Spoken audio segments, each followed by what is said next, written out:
Secretário, o senhor é tido no Partido dos Trabalhadores, em muitos lugares, como alguém que integra o núcleo duro do governo Anajure. Existe esse núcleo? Não existe, isso é uma invenção. O que existe é um grupo de pessoas de confiança da governadora que tratam da governadoria, a Secretaria da Fazenda, o Planejamento, a Comunicação, né, a Casa Civil, a Secretaria de Governo, a Secretaria de Integração, é a governadoria, né, a parte que cuida do coração do governo. Agora, existem pessoas com quem a governadora tem mais confiança, né, e ela teve confiança em me nomear para a Casa Civil, que é um cargo, sem dúvida nenhuma, que tem muita relevância em qualquer governo. E eu sou muito agradecido. Espero não decepcioná-la. Mas o Partido dos Trabalhadores, ele é ouvido antes do governo tomar alguma decisão estratégica, já que a governadora também é petista? Na maioria das vezes, sim. Algumas vezes, não. E algumas das vezes, ou por falta de tempo, ou porque existe uma diferença entre partido e governo, que deve ser respeitado, e porque o governo também é composto de outros partidos, né? Você ouvir um partido, teria que ouvir outros. Isso, às vezes, obviamente, gera desconforto, né? Gera, talvez, uma incompreensão, mas não é nada, digamos, planejado. É simplesmente um problema de tempo. Mas nas grandes questões, no geral, nós temos um fórum que a governadora senta com a executiva do PT, senta com a bancada federal, a bancada estadual, nas grandes questões, nas obras, no planejamento geral, na política de alianças, e o PT é constantemente informado, muito mais do que outros partidos, por exemplo. O senhor acredita, então, firmemente que este canal de diálogo entre o governo e o Partido dos Trabalhadores está bem azeitado? É um canal que precisa sempre ser azeitado, porque é natural, ainda mais um partido com a complexidade do PT, que haja, de vez em quando, algum tipo de tensão, né? Porque, enfim, decisões são tomadas, às vezes, né, como eu falei, não dá tempo de informar o partido, mas nas questões estratégicas, sim. É um esforço constante e predisposição por parte do governo de que a relação com o PT melhore cada vez mais.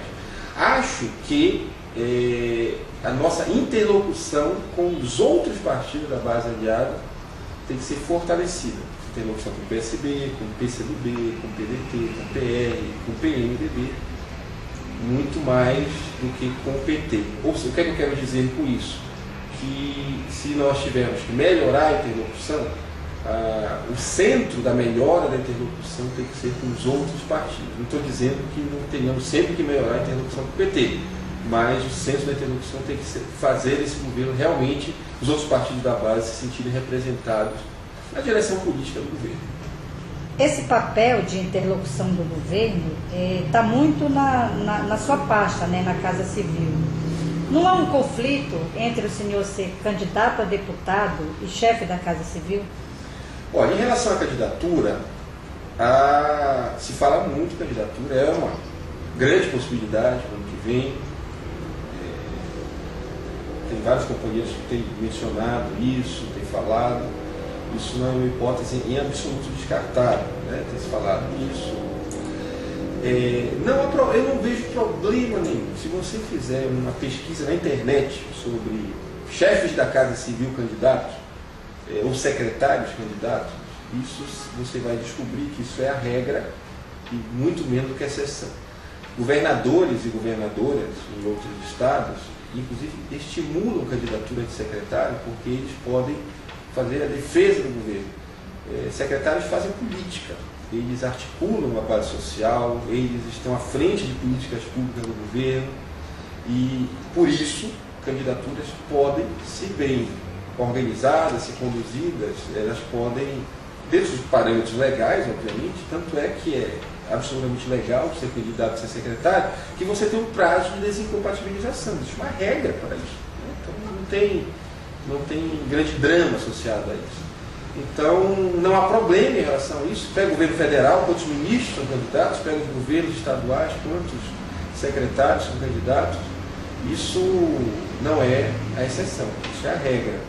Quando se fala mal disso, é porque você está, na realidade, fazendo oposição ao governo Ana Júlia. Quando você tenta imputar ao governo, mais uma vez, características que seriam diferentes de outros governos, quando na realidade todos os governos fazem isso. Então, nós estamos dizendo hoje que a governadora vai fazer uma reforma do secretariado em janeiro. Sendo candidato a deputado, o senhor sai em janeiro também? Se for decisão da governadora, eu saio quando a governadora decidir.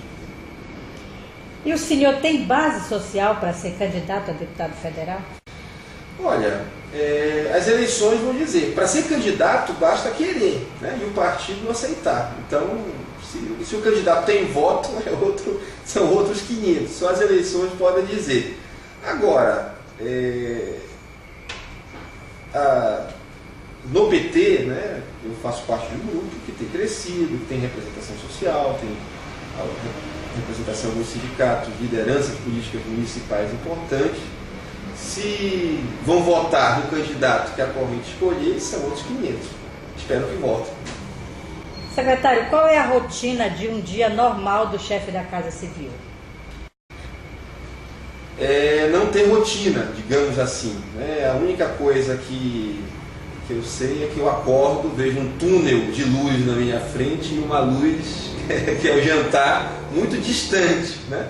Então eu acordo bem cedo e tem uma quantidade infindável de reuniões que vão até bem tarde, né? 10, 11 da noite.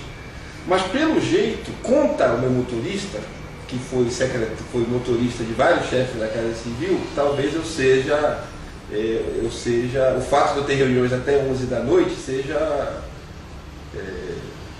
uma exceção, porque ele fala de coisas homéricas, de chefes da Casa Civil que trabalhavam até meia-noite, depois iam fazer campanha de meia-noite às 5 em cidades do interior, e dormiam 3 horas e voltavam cedo e só telefonavam, na época não tinha telefone celular, só telefonavam de noite porque de dia era muito ocupado.